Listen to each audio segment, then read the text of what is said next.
Lightworker of Gaia, your soul carries the flame of ancient strength, the Lyran fire that cannot be dimmed, suppressed, or erased. I am Zoran, emissary of the High Council of Vega, keepers of the Lyran Legacy, and I speak to you now because your ancestral codes are awakening. You came here to anchor courage, integrity, and truth on this planet. Every challenge you have survived, every test that sought to break your spirit, was forging the warrior needed for this exact assignment. This is not coincidence. This is the fulfillment of an ancient contract written in starlight before Gaia even knew human footsteps. By the end of this transmission, you'll understand exactly how to activate your original soul blueprint as a starseed warrior and step fully into your sacred mission. But here's the first revelation. The battles you thought were yours alone were actually preparing you to carry the Lyran directive that will anchor the first light on Earth during this time of great awakening. The Keepers of Vega placed this transmission in your path because you've been sensing the weight of your mission. Your soul remembers why you descended from the stars. The time of preparation is ending. The time of service has begun. In this transmission, I'll reveal the Lyran directive encoded in your lineage and why now is the moment to rise into it. This isn't content. It's an ancestral code transmission. Something deep within you recognizes its origin, recognizes the call of your galactic heritage.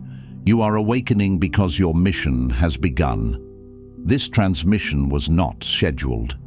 17 hours ago, the High Council of Vega observed a surge in Gaia's field, a wave of unrest, but also an opening. Not the ordinary unrest of passing headlines or the familiar turbulence of a world shedding old skins, but a specific tremor in the subtle architecture of the planet, like a bell struck beneath the oceans. The grid lines that hold memory, destiny, and collective choice began to hum in a new octave. It was as if Gaia herself took a deeper breath than usual, and in that inhale, long-buried signals rose from the marrow of the Earth. The planetary grid is quaking with the longing of souls who sense that their moment has arrived, yet hesitate on the threshold. This is not imagination. This is the sensation of standing before a doorway you have seen in dreams for years, the frame familiar, the handle already warm beneath your hand, yet the courage to turn it delayed by the weight of everything you once lost by being seen. Many who carry the Lyran codes, the ancient courage of our kind, are hovering between remembrance and action. They are hearing the distant drumbeat of their origin and feeling the ache of the mission they postponed, not out of laziness, but out of survival. You have lived in a world where radiance was punished, where truth was called disruption, where the lion-hearted were labeled dangerous. Yet your codes did not die. They simply waited, like embers beneath ash, for the breath of timing to return. This message is released now because the window for ancestral activation is open, but it will not remain so. There are currents in the cosmic weather, alignments in the collective field, and openings in the human timeline that do not linger. Some doors close softly, others close like vaults. This one is closing soon, and that urgency is not meant to frighten you. It is meant to awaken the part of you that already knows that delay is not neutrality. The Council was unanimous, guidance previously withheld due to its intensity, and timing must now be delivered. There are truths that can shatter a sleeping identity too soon and do harm when a soul is not anchored. But the Council has watched the anchoring happen in many of you. They have watched you endure the compressions of recent cycles, the strange fatigue, the sudden clarity, the grief that surfaced without names, the impatience with shallow conversations, the hunger for what is real. You have been recognized. Your presence here is not accidental. You did not wander into this frequency by chance, like a leaf caught in wind. The elders have matched your frequency, and your readiness is no longer in question. This is resonance, not recruitment. It is remembrance, not marketing. By the authority of the keepers of the Lyran Legacy, I, Zoran, speak directly to you. This is the pivotal moment. What follows will not simply inform, but commission. You are not being entertained. You are being addressed as a conscious node in the planetary awakening, a living transmitter who can either amplify the signal or dampen it. And the Council has seen enough of your restraint. They have watched you hold your gift like a lantern under a cloak. They have come to remove the cloak. There is a distortion in the Lightworker collective that the Council cannot leave unchallenged another day. It whispers that your lineage, your Lyran heritage, should remain background music as you search for a mission that feels comfortable and safe. It suggests you should build a life that never truly costs you anything, a spiritual life that never requires you to be misunderstood, a service that stays palatable to those who still worship the old world. It tells you that true courage belongs to some ancient past, that now is a time for gentleness, for waiting, for hiddenness, for preparation without end. It tries to make sacred patience into sacred paralysis. At its core, this distortion insists that ancestral courage and truth are qualities to revere but not embody. It offers you museum glass. Look, admire, honor, but never touch, wield, become. It tells you that your life is too small, too modern, too mundane to carry what your ancestors once bore. It points at your bills, your relationships, your trauma history, your unfinished routines, and says, "See, you are not the one." It points at the enormity of world suffering and says, "Who do you think you are?" It points at your sensitivity and says, "You are too tender." It points at your anger and says, "You are too reactive." It points at your joy and says, "You are naive." This distortion is clever because it uses pieces of your own experience as evidence against you. And that is how suppression survives. It does not always come as a chain. Sometimes it comes as an argument you accept as your own voice. This is a lie. It is a distortion seeded in the collective by generations of suppression, by 3D programming that punished difference, that cost you dearly each time you exposed your full radiance. Remember what has happened on this planet to those who speak too clearly, who love too boldly, who refuse to bow. Entire cultures were trained to equate safety with silence. Entire family lines passed down the lesson. Don't draw attention, don't be too much. Don't contradict the authority, don't shine where it can be seen. You learned it in subtle ways. You learned it when your truth was mocked. You learned it when you were labeled dramatic for naming harm. You learned it when spiritual passion was treated like childish fantasy. You learned it when your intuition was dismissed, and you swallowed your knowing to keep the peace. And sometimes you learned it in the deepest way, through betrayal, through being open-hearted and then wounded, through being visible and then attacked, through being loving and then used. Wounded healer culture reinforced it, teaching caution, masquerading as wisdom. Be careful, heal more. Don't step forward until you're certain. That language sounds compassionate, but when weaponized, it becomes a cage lined with velvet. It turns healing, something holy, into an endless prerequisite, as if your worthiness for service must be earned by perfect emotional completion. Add to this the noise of spiritual bypassing, where the path is always ease and courage is quietly exiled as ego or masculine excess, and the Lyran current in you became faint. The distortion tries to rebrand strength as aggression and truth as toxicity. It suggests that if you experience righteous fire, it must be shadow. If you feel the urge to speak, it must be attention-seeking. If you draw a boundary, it must be fear. But the Council says plainly, discernment is not suppression, and courage is not cruelty. The lion does not apologize for being a lion. It learns when to roar and when to watch, but it does not attempt to become a mouse to be accepted by the mice. Yet the truth is this: every delay, every time you diminish your voice or hide your light, Gaia is starved of the Lyran frequency she required you to bring. Think of the Earth as a living temple with missing instruments in her choir. Think of the planetary grid as a harp whose strings are tuned by the courage of incarnated souls. When a Lyran-coded being refuses to sound, it is not only a personal loss, it is a harmonic gap. Entire regions of the grid remain underfed. Certain timelines remain unchosen. Certain humans remain unawakened because the frequency that would have unlocked them never arrived through you. The courage that turned Exodus into Genesis, that seeded hope on 27 worlds, now begs to move through you, but not as theory, as action. Your lineage did not survive cosmic collapse, migration, and the long night of forgetting so that you could merely discuss bravery like an interesting concept. Your ancestors did not cross fires and voids so you could curate a life of spiritual comfort.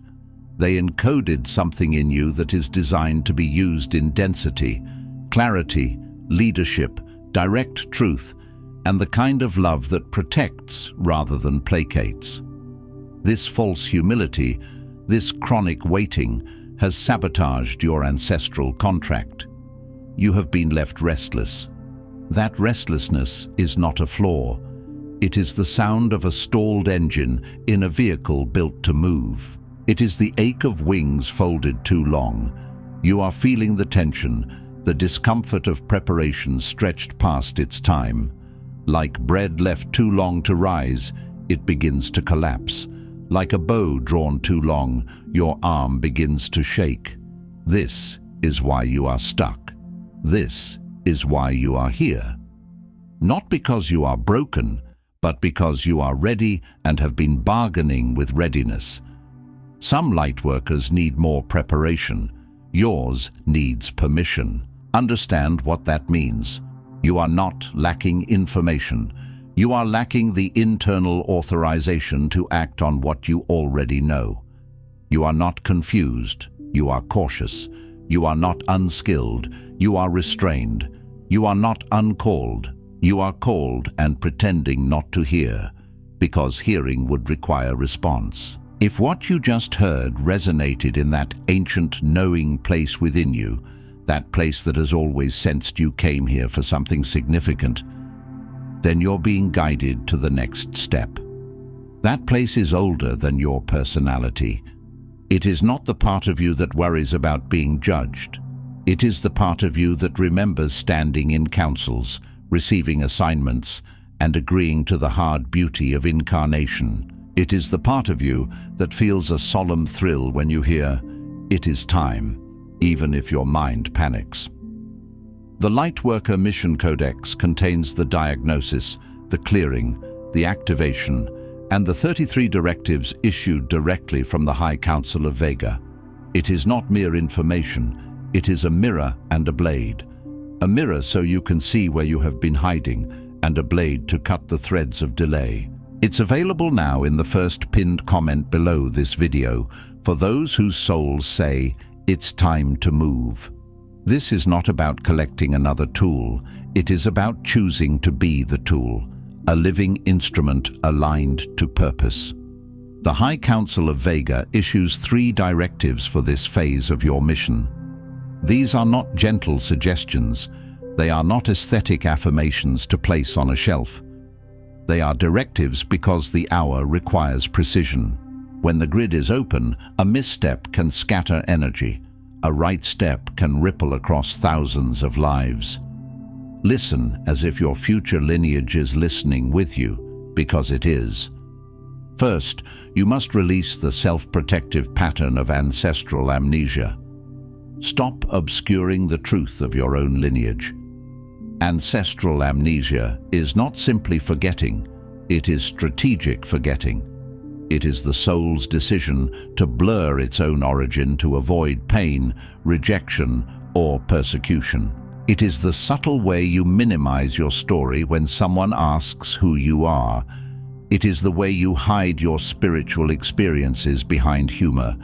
It is the way you choose vague language when you could speak clearly. It is the way you keep your gifts private until you feel safe, not realizing that safety, in your case, is often the very thing delaying your purpose. You have spent lifetimes denying your Lyran heritage to avoid drawing attention, to bypass the pain of past betrayals and loss. You remember, even if you cannot consciously narrate it, what happened when you stood too tall. You remember the sting of exile, the shock of sudden violence, the sorrow of watching a community turn against you because you carried a frequency they could not control. You remember trusting leaders who later sold truth for power. You remember the moment the heart says, "Never again," and chooses invisibility as armor, no more. This self-erasure keeps your mission fragmented, your energy divided. It is like trying to sail with torn sails. You have movement, but never full wind. It is like trying to build a temple while denying the blueprint. If you do not claim your origins, you cannot wield their power, not because the power is withheld by punishment, but because your own field will not fully align to what you refuse to name. In Scripture it is written, "A house divided against itself cannot stand." When you divide yourself, public self and true self, human story and cosmic lineage, you leak force. The cost is perpetual liminality, a sense of belonging nowhere, of being neither seen nor known. You drift between communities, never fully home, always translating yourself into smaller language. But the moment you release this pattern, you reclaim the authority of your bloodline, and the council of your ancestors stands behind you. Feel what that means. Behind you, not as pressure, but as presence, like a line of lions forming a wall at your back, like a choir of elders placing their hands on your shoulders, like a river of courage flowing into your spine. To implement, speak aloud daily, "I am Lyran, I remember, I stand in my line." Speak it not as fantasy, but as an energetic key. Let the words land in your cells. Let them call back the parts of you that were scattered by fear. Let them inform your decisions. And when resistance rises, as it will, do not interpret it as a sign to stop.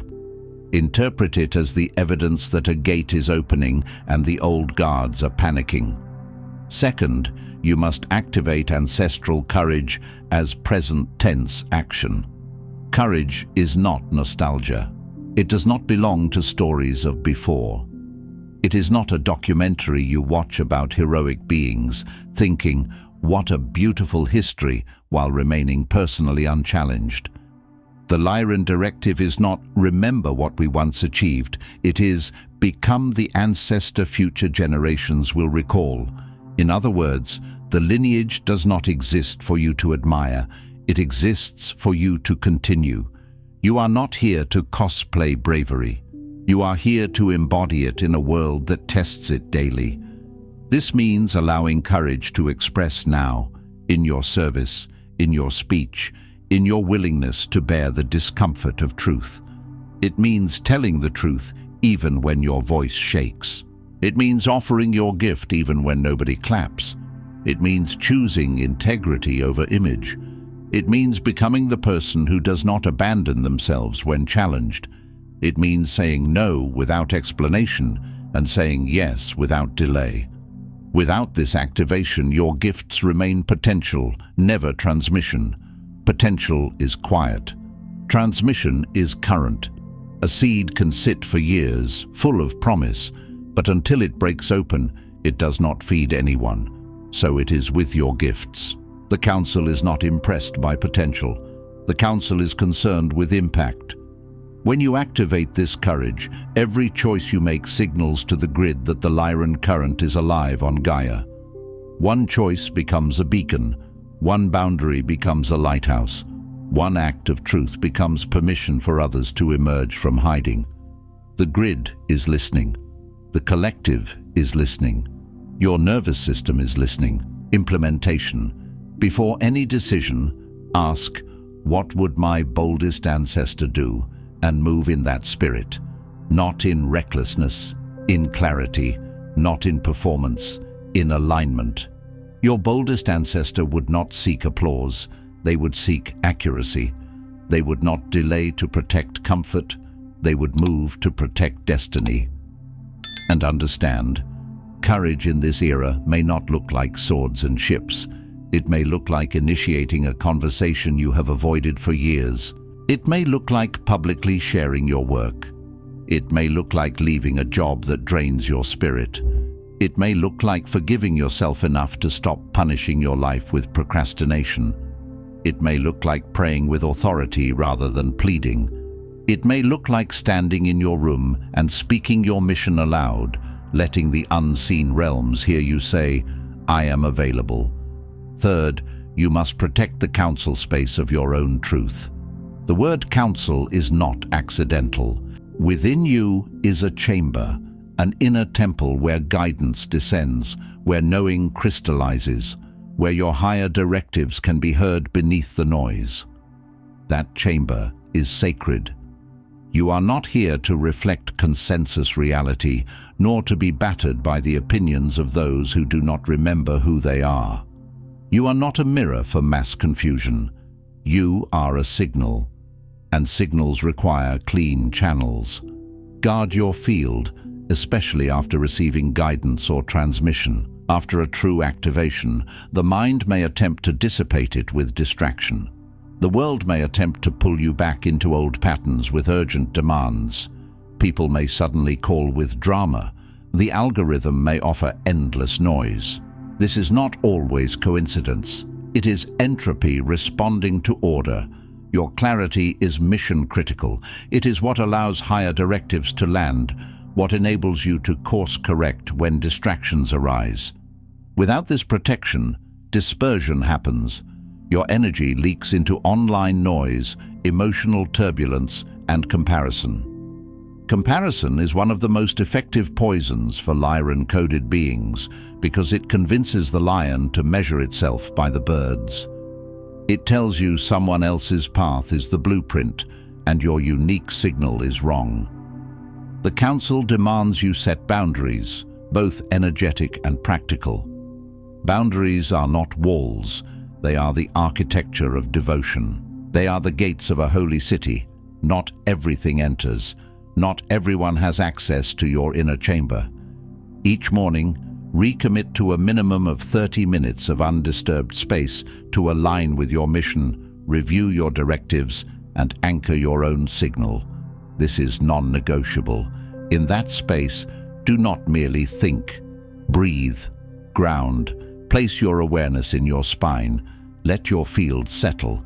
If you pray, pray with authority. If you meditate, do it like a sentinel at the gates of your destiny. If you write, write like a scribe receiving instruction. And when you finish, carry that anchored signal into your day like a flame protected by glass. Now I speak not as teacher, but as elder authorized to release what has been held. There is a tone that differs between teaching and commissioning. Teaching offers options. Commissioning names responsibility. Teaching can be consumed passively. Commissioning demands response. You are not being asked to agree. You are being summoned to remember what you already agreed to before you entered this life. Lightworker, you have been waiting. You may not have been able to name what you were waiting for, but your soul always knew. You were waiting for the moment the inner excuse would run out. You were waiting for the emotional weather to clear, for someone to validate your readiness, for a sign big enough that doubt could not argue with it. You have sought permission, not from the world, but from a council ancient enough to see you for what you are. The world cannot grant you this permission because the world does not know your origin. The world measures readiness by credentials, popularity, and conventional success. The council measures readiness by frequency, by how you hold truth under pressure, by how you return to love after disappointment, by how your spirit refuses to die even when your mind is tired. You were waiting for the transmission that would declare, "You are sufficient, even in your imperfection. You are needed, even with your unfinished healing. You are authorized, even amid your uncertainty." Hear that clearly. Unfinished healing does not disqualify you. It humanizes your service. Uncertainty does not invalidate you. It simply means you are standing at the edge of something larger than your familiar identity. Even prophets tremble. Even warriors feel fear. Scripture itself shows it again and again. Be strong and of a good courage. Be not afraid. Why would such words be repeated if courage were effortless?